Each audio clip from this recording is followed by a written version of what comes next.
భారతదేశంలో 1950 సంవత్సరం ఆగస్టు 10వ తారీఖున దళిత క్రైస్తవులకు రిజర్వేషన్లు ఉండవని అప్పటి ప్రెసిడెంట్ ఆర్డినెన్స్ జారీ చేసి దళిత క్రైస్తవులకు అన్యాయం చేశారని పలువురు దళిత నాయకులు ఆవేదన వ్యక్తం చేశారు. ఏలూరు నగరంలో దళిత నాయకులు రౌండ్ టేబుల్ సమావేశం నిర్వహించి అనంతరం విలేకరులతో మాట్లాడారు. ఈ సందర్భంగా పలువురు మాట్లాడుతూ దళిత క్రైస్తవులను ఎస్సీలుగా పరిగణించేలా దళిత నాయకులు అంతా కలిసి ప్రణాళికబద్ధంగా ముందడుగు వేయాల్సిన అవసరం ఉందన్నారు. ముందుగా జిల్లాలోని ఎంపీలను కలుసుకుని అనంతరం ముఖ్యమంత్రిని కలుసుకుని ఆ తర్వాత ఢిల్లీ వెళ్లి తమ విన్నపాలను ఢిల్లీలో ధ్వనించేలాగా చర్యలు తీసుకోవాల్సిన అవసరం ఉందన్నారు. వచ్చే సంవత్సరం కల్లా ఆగస్టు 10వ తారీఖున జరిగే బ్లాక్ డేను ఎత్తివేసేలాగా ముందడుగు వేయాలన్నారు. నాయకుల ద్వారా మా యొక్క గళాన్ని వినిపిస్తున్నాం.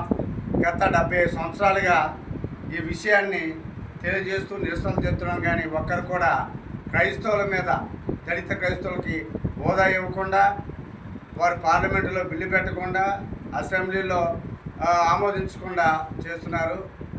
మేము ఈ యొక్క సమస్యను మన 7వ తారీఖున మా క్రైస్తవులు, దళిత క్రైస్తవులు, అదేవిధంగా ఎస్ఐ నాయకులు, అనేక యూనియన్లు, క్రైస్తవులు, ఫాదర్లు, సిస్టర్స్ అందరూ కూడా ఒక ర్యాలీగా కలెక్టర్కి మెమోరాండం ఇవ్వడం జరిగింది.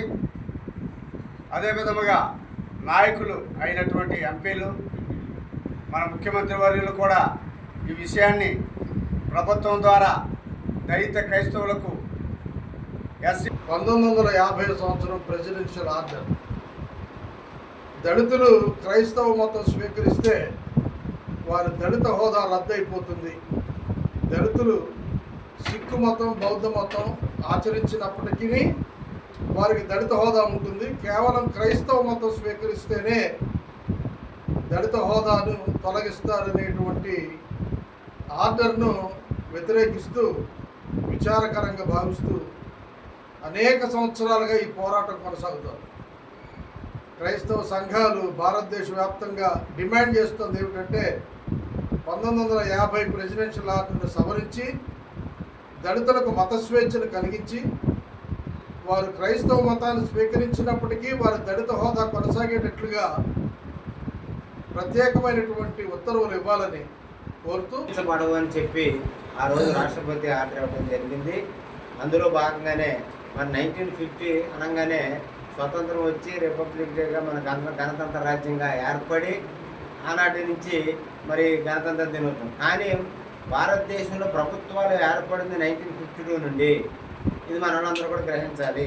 ప్రభుత్వం ఏర్పడిన తర్వాత రాష్ట్రపతి ఆర్డినెన్స్ ఏదైతే ఉందో ఆ రాష్ట్రపతి ఆర్డినెన్స్ని మరి భారతదేశంలో ఉన్నటువంటి మరి ఎస్సీ ఎంపీలు కానివ్వండి, ఎస్టీ ఎంపీలు కానివ్వండి, మరి ఎస్టీలు మాత్రం క్రైస్తవ మతం తీసుకుంటే వాళ్ళు రిజర్వేషన్ కోల్పోవట్లేదు. అదే ఎస్సీలు కనుక క్రైస్తవ మతం తీసుకుంటుంటే వాళ్ళు రిజర్వేషన్ కోల్పోయే పరిస్థితి కల్పించారు ఆనాడు రాష్ట్రపతి ఆర్డర్స్ ద్వారా.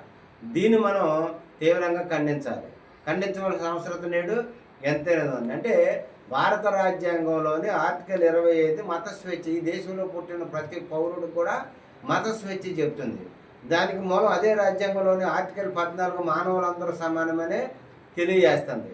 అదే ఆర్టికల్ 25 ప్రకారం జీవించే హక్కు కూడా తెలియజేస్తుంది. అంటే భారత రాజ్యాంగంలో ఈ విధమైనటువంటి హక్కులు కల్పించినప్పటికీ కూడా కేవలం ఈ దేశంలో మనువాద ప్రకారం ఏదైతే ఈ డిస్క్రిమినేషన్ ఏదైతే పెట్టారో ఆ డిస్క్రిమినేషన్ ద్వారా చూపించాలి వీళ్ళందరినీ ఉద్దేశంతో మరి ఆనాడు మరి రాష్ట్రపతి గారు ఆర్డినెన్స్ ఇవ్వడం జరిగింది. ఆ ఆర్డినెన్స్ ప్రకారం ఈ నేటికి కూడా అది కొనసాగుతుంది.